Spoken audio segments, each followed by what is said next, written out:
헌신, 국민 봉사, 민원 현장 속으로 그들이 간다. 대한민국을 사랑하는 마음으로 국민의 복지를 위해 사투를 벌이는 그 이름, 공무원. 일반 행정직 공무원 2015년 경쟁률이 자그마치 260대 1. 이 모든 역경을 뚫고 나라와 국민을 사랑하는 국가관, 맡은 소임에 최선을 다하는 공직관, 공익을 우선 생각하는 윤리관을 갖춘 위대한 대한민국을 만드는 주역, 공무원이 될 준비는 되셨나요? 잡정부센터에서 준비한 공무원 특집, 일반 행정직 공무원 편. 그 세 번째 기적이 지금 시작됩니다.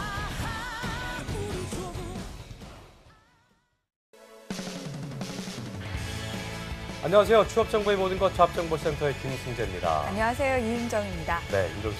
네. 월급이 많다면 직장에 대한 만족도가 높을까요? 낮을까요? 취준생들이 대기업을 선호하는 이유가 높은 연봉 때문이니까 그렇지 않을까요? 저도 그렇게 생각했었는데 한 연구원에서 2014년에 한국고용정보원이 실시한 청년 패널 조사를 재분석해 봤는데요. 네. 봤더니만 이게 의외였어요. 임금이 높다고 직장 만족도가 높은 건 아니었다고 그래요. 그렇다면 어떤 게 청년들한테 만족감을 줄 수 있을까요? 청년 취업자들의 만족도가 높은 곳이 바로 이제 정부 부처와 지자체였다고 하는데요. 네. 임금은 말씀하신 대로 어떤 외국인 회사나 좋은 대기업보다는 낮았지만 복리후생, 고용 안정 등에서 청년층들의 높은 지지를 받았다고 합니다. 그래서 많은 청년들이 이렇게 그러니까요. 공무원 시험을 준비하는 게 아닌가 싶습니다. 그렇습니다. 그래서 저희가 지지난주부터 네. 1호봉의 탄생 공무원 특집을 보내드리고 있는데 올해 이번 주가 3주차고요. 마지막 네. 3주차고 또 오늘이 사흘차이기 때문에 이제 내일 하루 남았습니다. 오늘과 내일 이틀 남았기 때문에 끝까지 집중을 해주시면 좋을 것 같고요. 네. 자, 이번 주는 일행직, 일반 행정직 공무원 시험 합격 전략을 알아보고 있는데요. 오늘은 행정학 시험 고득점 전략을 살펴보겠습니다. 과연 어떤 노량진의 스타 강사님이 나오셨는지 먼저 화면으로 만나보시겠습니다.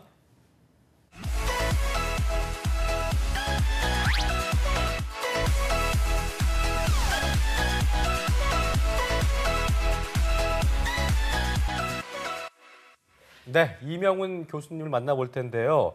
이 교수님, 연세대, 서강대학교, 또 중앙대학교에서 행정학 강의를 하셨고요. 또 EBS 행정학 강사하셨던 이명훈 교수님이십니다. 자리하셨습니다. 어서 오십시오. 안녕하세요. 안녕하십니까. 네, 반갑습니다. 네. 저 서강대에서 교수님 뵀던 적이 있는 것 같은데요. 네, 이 친구 서강대 나왔거든요. 네. 네, 반갑습니다. 학교 자랑합니까? 예. 네, 학교 교수님은 자랑 좀 별로 했습니다. 관심이 없으신 것 같습니다. 뭐지? 네. 그게 그 EBS에서도 이 교수님께서 어떤 명강의로 유명하신 분이기 때문에 오늘 방송이 기대가 되는데요.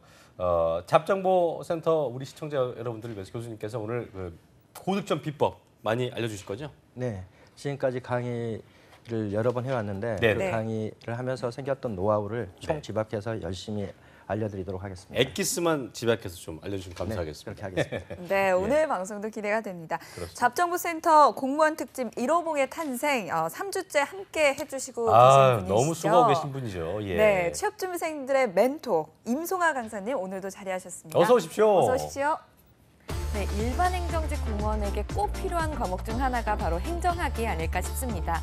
행정 업무를 담당하는 일행직 공무원이 실무에서 꼭 필요로 하는 행정학. 과연 공시생들은 이 행정학에서 어떤 점을 어려워하고 있을까요? 노량진 공시촌에 찾아가서 학생들의 이야기를 직접 들어봤습니다. 화면으로 다 같이 만나보시죠. 말씀드린 행정학 같은 경우는 일단은 분야가 많이 나눠져 있고 또 거기에 대해서 새로운 이론들이 매번 나타나기 때문에 그런 부분에 대해서 대비를 해줘야 되고 바뀌는 법령들이라든지 그에 대해서 대비를 하기 때문에 항상 강의를 조금씩이라도 계속 들어주는 게 좋은 것 같고.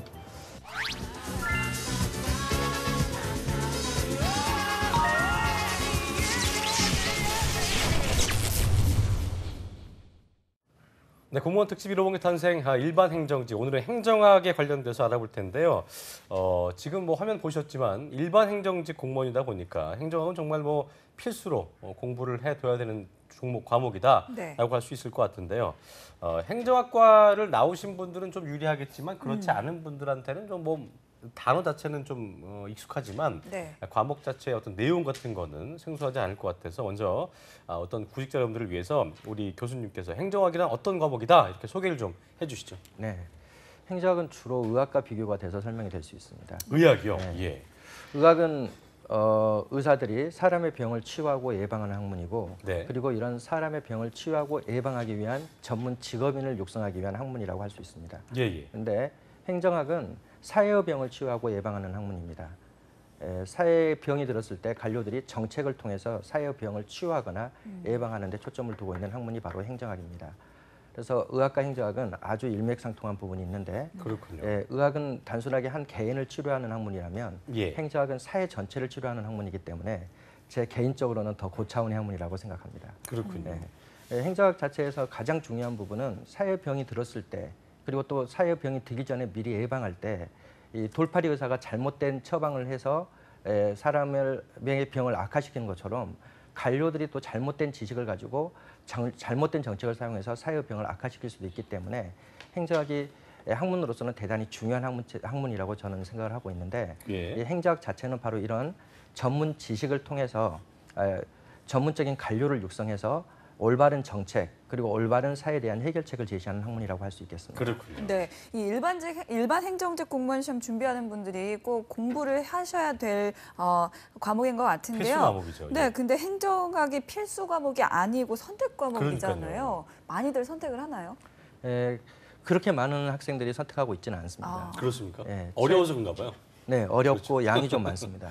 여러 다양한 사회 문제들을 다루기 때문에 양이 많다는 게 가장 치명적인 단점. 보통 열에 몇 정도가 그 선택을 합니까? 네, 최근 공무원 수험신문의 설문조사 결과에 의하면은 약 20%의 수험생이 선택하고 있는 것으로. 열에 두 명.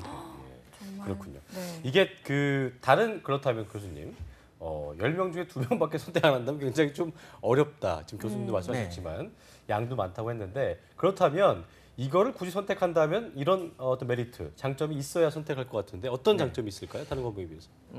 일단은 행정학 자체가 공무원들에게 필요한 지식으로만 묶어져 있기 때문에 공무원들의 필수적인 지식 측면에서 논의를 공부를 하고 있다는 점에서 실무에 아주 큰 도움이 됩니다. 그렇군요. 실무에. 최근 논문 발표에 의하면은 가장 현직 공무원들에게 설문조사를 했는데 가장 필요한 전문 지식이 그리고 실제 사용됐던 전문 지식, 사용되고 있는 전문 지식이 행정법이고 두 번째가 이제 행정학으로 설문조사 결과 나오고 있습니다. 그렇군요.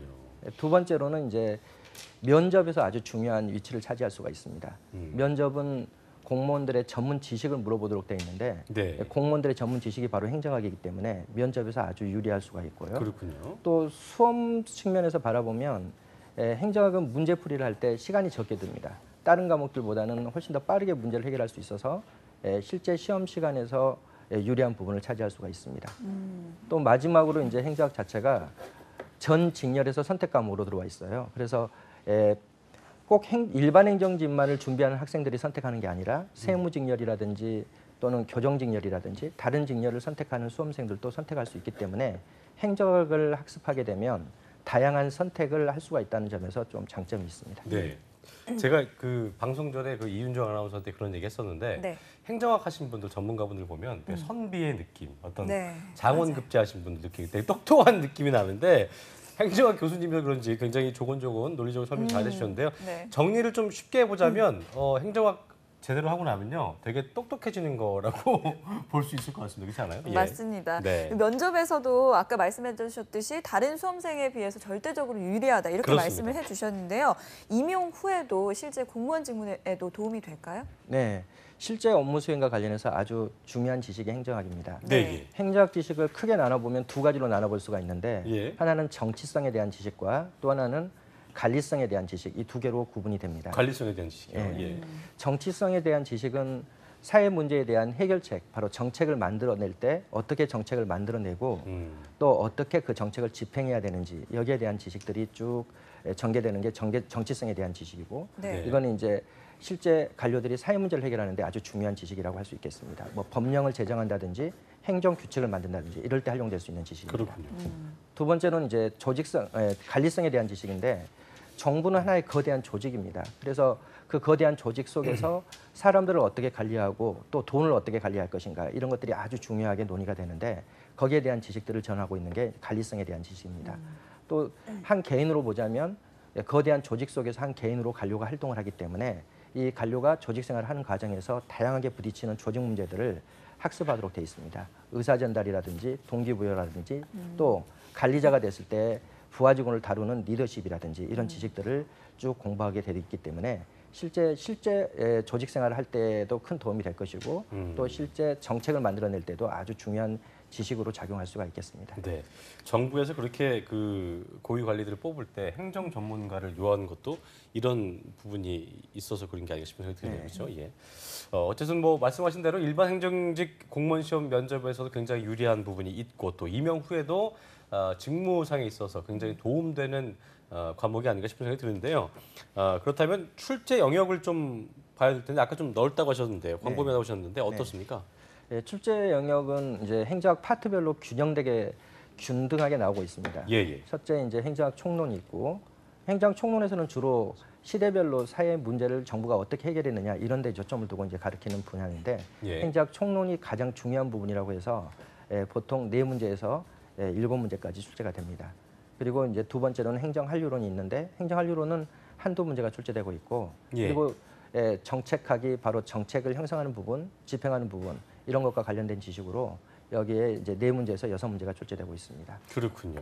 또 이제 조직 내부의 관리와 관련해서 조직론도 아주 중요한 분야인데 여기도 이제 서너 문제가 출제되고 있고 그다음에 사람을 관리하는 부분인 인사행정론도 두세 문제가 출제되고 있고 네. 그리고 또 이제 재무행정론 파트에서 또 두세 문제가 출제되고 있고 또 지방정부의 운영과 관련된 지방자치론에서 한 문제에서 3문제 정도가 출제되고 아주 균형되게 출제되고 있습니다.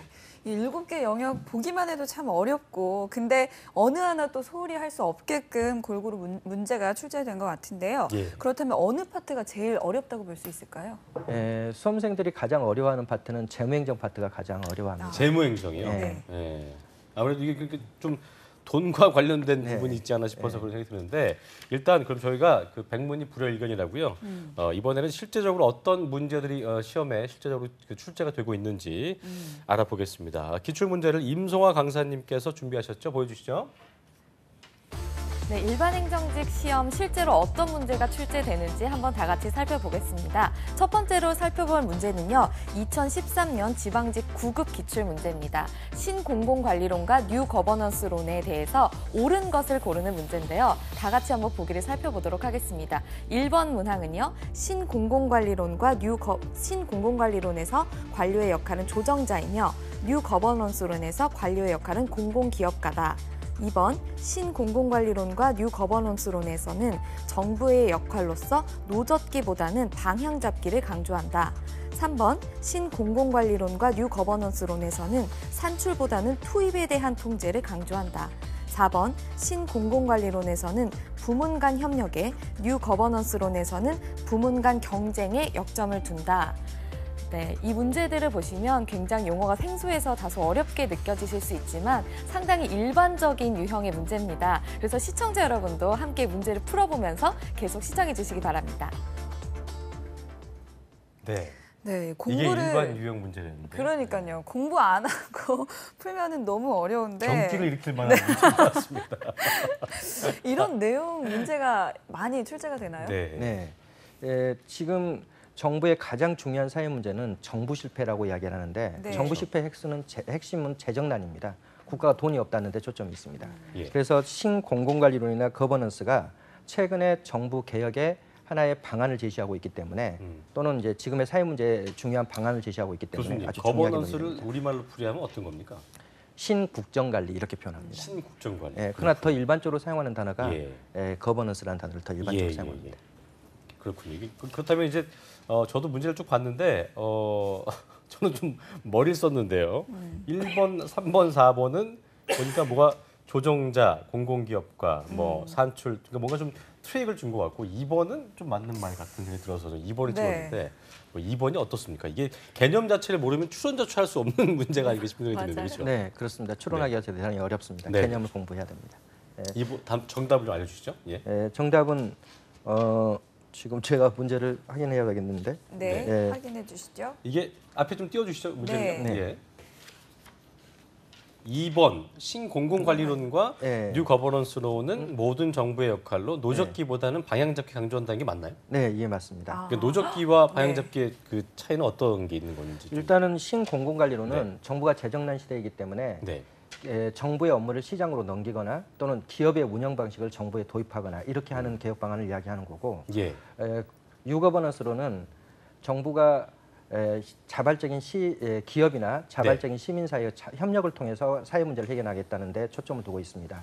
그래서 두 이론 다 기본적으로 정부는 방향만 잡고 그리고 실제 집행을 노적기라고 지금 운유적으로 표현한 것인데 집행 부분은 기업이라든지 또는 NGO에게 이임을 하는 것을 이제 표현하는 단어입니다. 그렇죠. 큰 틀을 잡아준다는 개념에서 네. 노적기보다는 방향잡기를 한다. 이게 답이었습니다. 이건 네. 뭐 어느 정도 좀 풀 수도 있는 제가 맞췄기 때문에.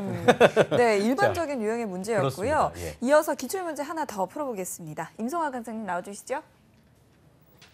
네, 두 번째 문제에서 이제 제시될 단어들은 다소 사회 시간에 들어봄직한 단어들이라 조금 더 쉽게 느껴지실 수 있지만 사실은 난이도가 굉장히 높은 문제입니다. 2010년 국가집 7급에서 출제됐던 문제인데요. 한번 같이 풀어보도록 하겠습니다. 공유제적 성격을 가지는 공공 서비스에 대한 설명으로 옳은 것을 고르는 문제인데요. 기억에서 미음까지의 보기 중에서 옳은 것을 모두 골라내는 문제입니다. 제가 보기를 조금 더 자세히 설명을 드리도록 하겠습니다. 기억, 인간은 합리적이고 이기적인 개인이라고 전제한다. 니은, 소비의 배제는 불가능하지만 경합성이 있는 공유제에 대한 정부의 실패를 설명해준다. 디귿, 공유제는 비용 회피와 과잉 소비의 문제가 발생하지 않는다. 리을, 사적 극대화가 공적 극대화를 파괴하여 구성원 모두가 공멸하게 된다. 미음, 1968년에 하딘의 논문에서 공유지의 비극으로 설명되었다. 네, 지금 보기들을 보면 어느 정도 들어봄직한 문제가 될 수 있는데요. 이 중에서 옳은 것 3개를 골라내는 문제입니다. 과연 1, 2, 3, 4 중에 정답은 무엇일까요? 다 같이 한번 풀어보도록 하겠습니다. 예, 이윤정 아나운서가 푸실 겁니다. 예, 풀어보시죠. 네, 일단 전 기억, 인간은 합리적이고 이기적인 개인이라고 전제한다. 이거 맞는 것 같고요. 미음도 전 이거 봤던 기억이 있어서 예. 일단 기억, 미음은 확실히 맞는 것 같습니다. 그래서 보기를 보면 답이 2번이 아닐까 싶은데요. 2번. 예, 네. 어떤 겁니까, 교수님? 전 잘 모르겠네요. 예. 예. 집중이 안 돼서. 이런 문제 유형이 가장 어렵습니다. 문제 자체가 박스형으로 출제됐을 때는 네. 이 4가지 지문을 다 알아야지만 확실하게 답을 해결할 수가 있기 때문에 가장 어려운 문제 유형 중에 하나가 바로 박스형 문제입니다. 예. 답은 2번 정확하게 잘 맞추신 것 같습니다. 어호, 대단합니다. 맞습니다. 예. 그러니까 그 설명을 좀 해주시죠. 이게 2번이 왜 맞는 네. 건지. 그러니까 2번이 기억, 리을, 미음인데 네. 니은 디귿, 그러니까 소비의 배제는 불가능하지만 경합성은 있는 공유제에 대한 정부의 실패를 설명해 준다는 게 어떻게 틀린 겁니까?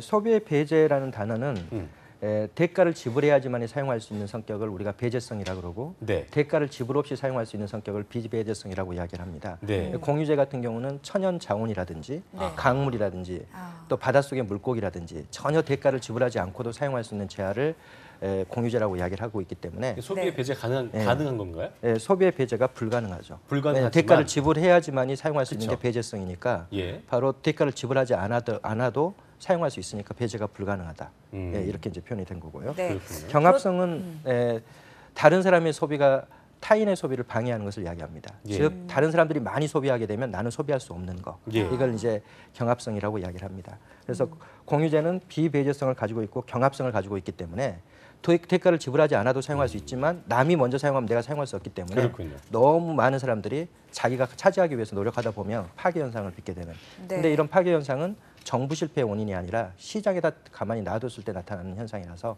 시장 실패의 원인으로 아하, 지적됩니다. 그렇군요. 예. 그렇다면 이 정도 난이도의 문제가 몇 문제나 출제가 되나요? 지금 행정학은 한 서너 문제 정도가 난이도 있게 출제되고 있습니다. 그리고 20문제 중에서요. 네. 예. 박스형 문제도 보통 한 3문제에서 4문제 정도가 출제되고 있습니다. 그러니까 이런 문제들이 당락을 좀 가른다고 볼 수도 있을까요? 네, 그렇습니다. 그렇군요. 자, 어쨌든 문제가 좀 쉽지 않아 보입니다. 다음 문제는 또 어떤 문제가 출제될 수 있는지 풀어보겠습니다. 임소왕 선생님 준비해 주시죠. 네, 계속해서 문제 한번 풀어보도록 하겠습니다. 지금 출제될 문제는 2016년에 지방수탁 9급에서 출제됐던 문제입니다. 동기이론에 대한 설명을 옳지 않은 것을 고르는 문제인데요. 보기를 한번 살펴보도록 하겠습니다. 1번, 매슬로우는 상위 차원의 욕구가 충족되지 못하거나 좌절될 경우 하위 욕구를 더욱더 충족시키고자 한다고 주장하였다. 2번, 엘더퍼는 ERG 이론에서 매슬로우의 욕구 5단계를 줄여서 생존 욕구, 대인관계 욕구, 성장 욕구의 3단계를 제시하였다. 3번, 허츠버그는 욕구 충족 요인 이원론에서 불만족 요인을 제거한다고 해서 만족을 보장하는 것은 아니라고 주장하였다. 4번, 애덤스는 형평성 이론에서 자신의 노력과 그 결과로 얻어지는 보상과의 관계를 다른 사람의 것과 비교해 상대적으로 느끼는 공평한 정도가 행동 동기에 영향을 준다고 본다. 네, 굉장히 문제가 어려울 수 있는데요. 이론과 또 발표자까지 함께 제시되어 있기 때문에 굉장히 헷갈리실 수 있는 문제입니다. 과연 정답은 무엇일까요? 스튜디오에서 다 함께 풀어보시죠. 네. 이런 문제는 실제적으로 이게 그 동기 이론 관련돼서 알지 않았다면 네. 공부를 하지 않는다면 풀 수 없는 문제인 것 같은데요.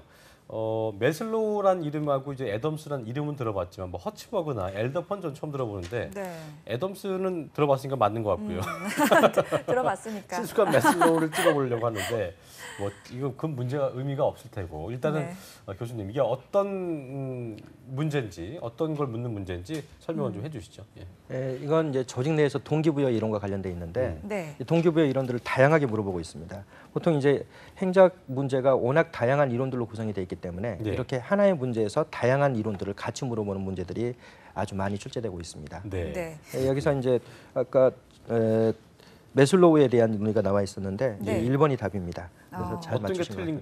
어떤 게 틀린 건가요? 매슬로우는 상위 욕구가 충족되지 못하거나 좌절될 경우에 예. 하위 욕구에 대한 집착이 더욱더 강화된다는 것을 인식하지 못했고 나중에 엘더퍼가 이것을 지적했던 것입니다. 그러니까 매슬로우는 그거를 고려하지 못했다는 네, 거죠. 전혀 고려하지 못하고 하위 욕구가 충족되면 그 다음 상위 욕구를 충족해야지만이 동기부여가 된다. 여기까지만 논의를 했던 사람입니다. 그렇군요.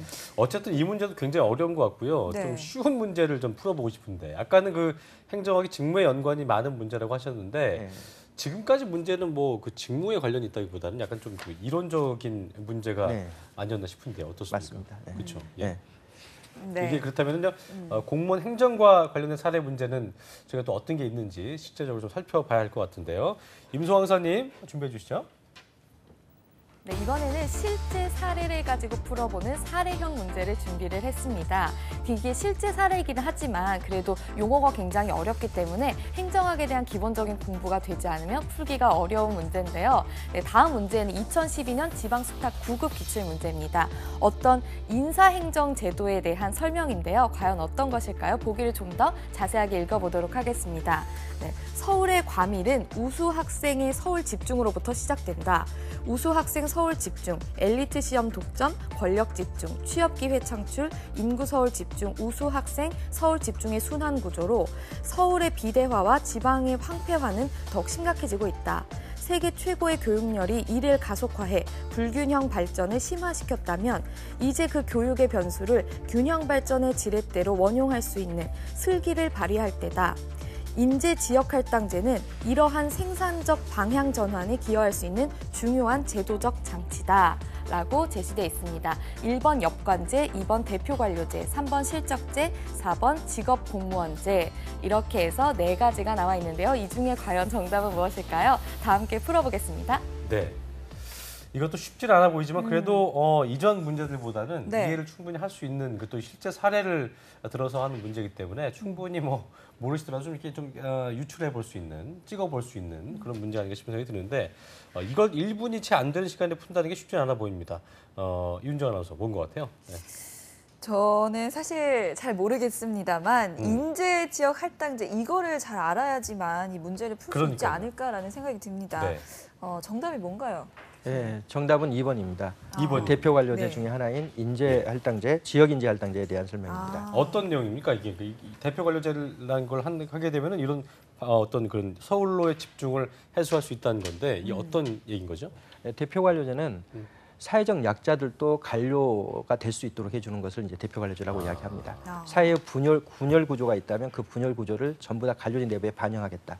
그래서 여성도 대상이 되고 장애인도 대상이 되고 지역 인재도 대상이 되고 그렇게 그렇군요. 해서 다양한 의사가 정책에 반영될 수 있도록 하기 위한 장치로 활용이 되고 그러니까 있습니다. 서울에 있는 똑똑한 사람들만 되는 것이 아니라 지역에 있는 인재들도 네. 충분히 대표 관리를 할 수 있는 거다. 네. 그런 논리를 얘기해 주신 것 같습니다. 자, 저희가 3주 동안요. 경찰 공무원 시험도 그렇고 소방 공무원 시험, 일반 행정직 시험, 특집을 진행하면서 총 6과목 저희가 풀어봤는데요. 아마 이 행정학과 소방학이 제일 좀 어려운 그 학문이 아니었나 싶은 생각이 드는데 네. 전혀 어떤 뭐 유추해서 풀거나 또 찍기도 쉽지 않은 것 같고요. 공부하는 방법을 좀 알아봐야 될 것 같습니다. 네. 어떻게 좀 해야 될까요? 지금 뭐 교수님께서는 저희 얘기해 주신 거 다 외워서 하시는 것 같은 생각이 드는데 그게 다 외우는 게 쉽지도 않잖아요. 그렇죠? 네. 행정학이 양이 많다는 게 가장 흠이 되는 과목이라고 할 수 있겠습니다. 수험생의 입장에서는. 그래서 단순하게 세부 주제를 암기하고 이렇게 해서는 고득점을 하기가 대단히 어렵습니다. 전체적인 체제를 먼저 파악하고 그 체제 내에서 특정 주제의 위치를 파악하고 그리고 이제 특정 주제에 대한 세부적인 학습을 하는 게 큰 도움이 될 것입니다. 그렇군요. 네. 이게 네, 숲을 보고 나무를 봐야 된다. 뭐 그런 얘기신 것 같습니다. 네, 행정학 총론 뭐 이런 책들을 좀 여러 번 읽어야지 될까요? 네, 행정학은 일단은 주제가 워낙 다양하기 때문에 네. 그냥 개별 서적을 사는 것보다는 수험서를 사가지고 학습하는 게 바람직하고 네. 수험서요. 예. 그리고 체계적인 학습을 하기 위해서는 빠르게 책을 여러 번 반복해서 읽는 게 좋습니다. 그래서 논리적이고 체계적인 수험서를 구입해서 반복적으로 학습하는 게 그리고 각 세부적인 것에 너무 연연히 하지 않고 반복적으로 빠르게 읽어나가는 게 훨씬 더 좋은 학습 방법이라고 할 수 있겠습니다. 그러니까 뭐 범위가 광범위하다 보니까 광대하다 보니까 차례, 그러니까 그 목차만 봐도 굉장히 세분화되어 있는 분류가 많을 것 같은 생각이 드는데 그렇다고 외우지 말라고 하셨습니다. 양도 많은데 외우지도 말아라. 그럼 어떻게 해야 됩니까? 행정학은 암기로는 좀 해결하기가 어려운 과목입니다. 워낙 양도 많고 그리고 이제 사회 현상과 관련돼 있는 주제들이 워낙 많기 때문에 예. 기본적으로 또 가장 큰 문제가 되는 것은 행정학이 사회과학이기 때문에 동일한 내용을 다양한 표현으로 할 수가 있다는 게 큰 다양한 표현으로 가능합니다. 그래서 시험 문제에서 단순하게 암기하면 접근하기 어려운 문제들이 대단히 많습니다. 표현이 다양해지기 때문에 예. 그래서 학습을 할 때 반드시 이해 위주로 먼저 학습을 하고 이해 위주를 한다는 게 참 쉽지는 않. 말은 네. 쉬운 것 같은데요. 네. 이해를 한다는 게 어떤 의미일까요? 행정학이 원래 연구 초점이 어디에 있냐면 그때 당시의 사회 문제에 대한 해결책을 제시하는데 초점이 있습니다. 정부가 어떻게 해결할 것이냐 예. 여기에 대해. 그래서 행정학 자체는 대부분의 이론들이 각각의 시대적 상황과 관련돼 있습니다. 그래서 그렇군요. 30년대는 어떤 사회 문제가 있었고 정부는 그때 어떻게 대응했고 아하. 또 지금의 현재 사회 문제는 뭐고 거기에 대한 정부의 대응책은 어떤 것이고 이런 것들이기 때문에 행정학을 공부할 때는 반드시 시대적 상황을 고려해서 학습하는 것이 좋은 도움이 됩니다. 그렇다면 그 뭐 뉴스나 이런 걸 통해서 실제 사례들을 좀 접해보는 것도 굉장한 이해가 도움이 네. 되는 거죠? 시사에 밝은 학생들이 훨씬 더 행정학을 빨리 접근할 아하. 수 있고 잘하고 있습니다. 그렇군요. 예. 네, 아까 모두 비교하는 문제가 일반적인 유형이라고 하셨는데요. 그렇습니다. 공부할 때 비교를 하면서 공부하는 것도 요령이 될 수 있을까요? 네, 아주 중요한 요령이 됩니다. 행정학은 어떤 주제가 시험 문제 나오더라도 예. 비교를 통해서 출제되는 게 일반적입니다. 예. 네, 첫 번째 우리가 문제를 풀어봤던 문제처럼 신공공관리론과 유거버넌스를 비교한 것이다, 잘못된 것은 이렇게 출제될 때도 있지만 그냥 신공공관리론에 대한 설명이다 이렇게 출제됐다 하더라도 그 내용을 보면 거버넌스가라고 비교해서 출제를 하든지 아니면 그 이전의 정부 운영 방식인 관료제와 비교해서 출제하든지 이런 식으로 어떤 주제든 시험 문제 낼 때 대부분이 다른 개념과 비교해서 출제를 하고 있기 때문에 네. 비교 개념을 찾아서 학습하는 것이 가장 효율적인 공부 방법이라고 할 수 있겠습니다. 네. 이렇게 기출 문제를 풀어보는 것도 참 중요할 텐데요. 이 교재를 공부하는 것과 그리고 문제풀이를 하는 것 비중을 어떻게 둬야 할까요? 행정학은 방금 전에도 말씀했던 것처럼 동일한 주제를 다양한 방식으로 표현할 수가 있기 때문에 예. 문제를 풀어보는 게 대단히 중요합니다. 네. 그래서 교재 세부적인 학습에 너무 몰두해서 공부하기보다는 교재 내용은 한 60%를 공부를 하고 네. 그리고 나머지는 한 40%는 문제풀이에 집중해서 공부하는 게 좋습니다. 네. 이해 중심 학습, 체계적인 학습, 그리고 비교 중심의 학습, 또 기출 문제 많이 풀어봐라 이렇게 얘기하셨는데요. 끝으로 고득점을 받아야 되는 게 또 우리의 목표이기 때문에 네. 노하우를 좀 이렇게 집약해서 말씀 좀 해주시죠. 행정학이 양이 많고 이래서 수험생들이 아주 힘들어하는 과목인데 네. 이걸 공부를 잘 하려면은 일단 암기가 필요한 부분들은 암기 노트를 만드는 게 가장 효율적이라고 생각됩니다.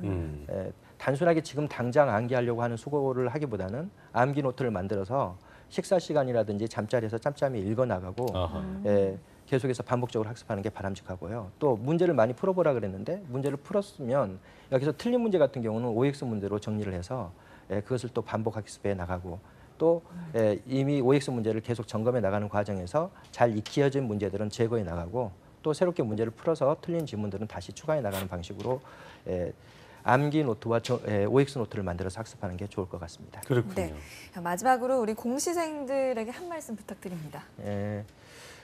제 개인적인 입장이기도 하고 또 네. 국가를 위한 입장이기도 하고 제 입장에서는 단순히 수험생들이 편하고 안정적인 직업을 찾는 의미에서 수험을 준비하는 것은 결코 바람직하지 않다고 생각합니다.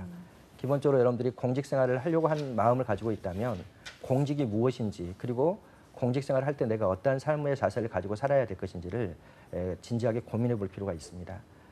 공직이라는 자리는 기본적으로 개인의 이익을 추구하는 자리가 아니라 지역 주민의 이익이라든지 사회적 약자의 이익이라든지 아니면 국가 전체 이익을 추구하는 아주 고귀한 자리라고 저는 생각을 하고 있습니다. 그래서 여러분들이 공직 생활을 하기 이전에 가장 중요한 정신 자세가 윤리의식과 봉사의식이라고 생각할 수 있습니다. 그래서 여러분들이 이 목적의식을 명확하게 하시고 준비를 하시는 게 좋을 것 같습니다.